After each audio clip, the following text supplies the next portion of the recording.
If the Social Security program is going to face cuts, does it make sense to file for benefits before the cuts happen and get as many of those pre-cut payments as possible?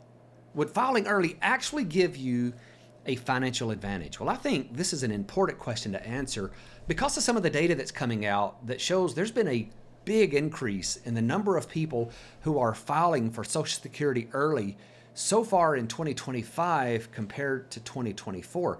Today, I want to dive into what's driving this and then do the math to figure out, does this really make sense? But hey, before we dive into that, if you haven't downloaded my latest guide yet, you should.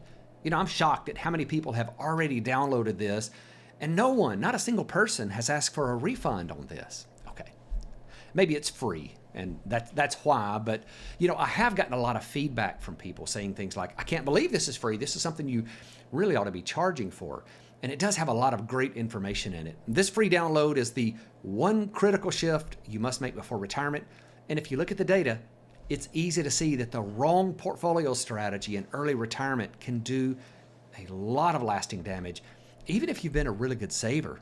And this guide is going to show you how to mitigate the sequence of returns risk, why 60-40 portfolios often fall short, and how a simple shift can bring more confidence and clarity to your income plan. You can get it instantly using the link down in the description. So let's get back to why we're seeing a big increase in the number of people that are filing early for Social Security. Now, this caught the attention of a lot of people, and the AARP actually ran a nationwide survey to find out what was driving this.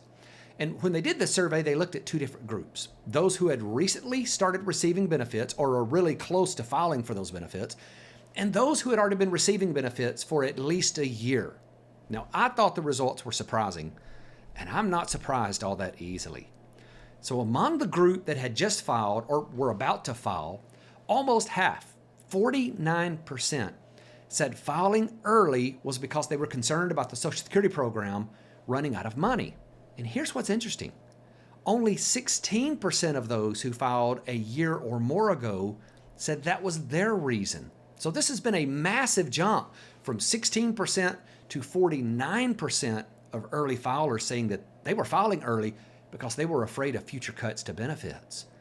And we're going to come back to that and look at some numbers, but there's some other data in that survey that was really interesting because that wasn't the only big shift that happened. So for example, reduced staff or limited access to in-person services. That was cited by over 20% of new filers as the reason for early filing, and just a year ago, it was 5%. Now, 17% talked about difficulty in reaching the Social Security Administration online or by phone, and a year ago, that was just 3%. And 15% pointed to waste and fraud in the Social Security Administration, and only 4% a year ago. Now, these are some really big changes over a really short period. And they likely reflect what's been dominating the headlines. I mean, we just came through another election cycle, and as usual, Social Security was a hot topic. So when you boil it all down, what's driving this uptick in early filing is an uptick in fear about how long Social Security is going to last. Now, the problem is that much of this fear comes from the headlines and the political talking points that fan these flames, and not from a clear understanding of how the system actually works. And there's another study from July that actually backs this up. It found that nearly 2/3 of Americans don't understand what would happen if the Social Security Trust Fund was exhausted. Over a third believes that payments would just stop entirely. And then another third said they didn't know what would happen. And then when the researchers explained to these people that the Social Security tax would still provide enough revenue to cover most of the benefits, but there would still be a cut, and then they asked, how much do you think that cut would be? Nearly half of the people in the survey guessed that the cut would be about 50% or more.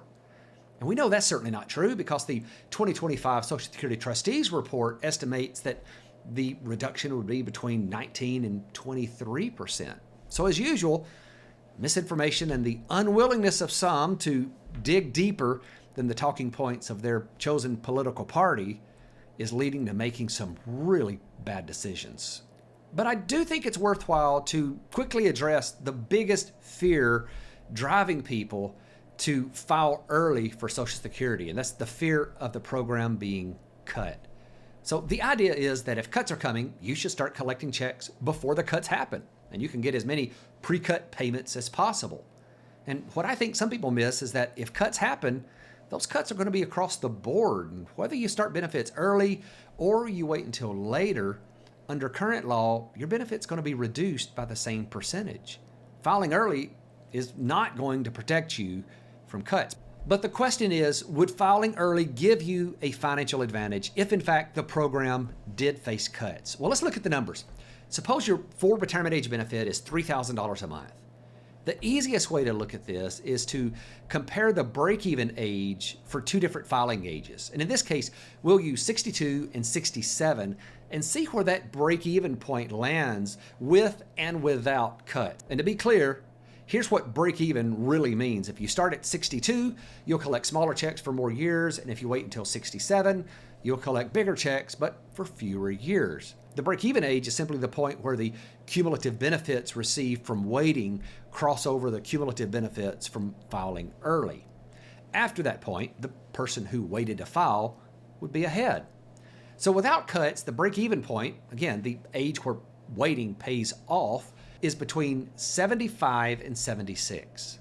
And if benefits were cut by 23%, that break-even moves out to 67 or 68. So if benefits are cut and you die before 78, you could in fact be better off filing early just in case those cuts happen. But needless to say, a simple break-even analysis ignores a lot of factors that have to be considered. Personally, I think there are some very good reasons that someone may want to file for Social Security early, but that decision should always be made as part of a big comprehensive retirement income plan and not out of fear of what could happen, especially with cuts. So don't fall for the fear. Thanks so much for watching.